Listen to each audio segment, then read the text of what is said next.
32 शिराळा नागपंचमीविषयी अनेक दंतकथा आहेत। प्राचीन काळी गरुडाच्या भयाने श्री नाग करवीर निवासिनी महालक्ष्मीच्या दर्शनासाठी आले। तेव्हा देवीने सांगितले, करवीर क्षेत्राच्या उत्तरेस 3 योजनेवर एक शिळा आहे, तेथे तुम्ही राहा, तुमच्या नावाने हे गाव प्रसिद्ध होईल।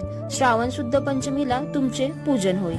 महालक्ष्मीने येथे 7 दिवस वास्तव्य केले, म्हणून हे स्थान श्री आले या नावाने प्रसिद्ध झाले आणि येथे नागपंचमीची परंपरा वर्षानुवर्ष चालू आहे। नागपंचमीच्या आदल्या दिवशी इथे भावाचा उपवास केला जातो आणि मातीच्या नागाची पूजा।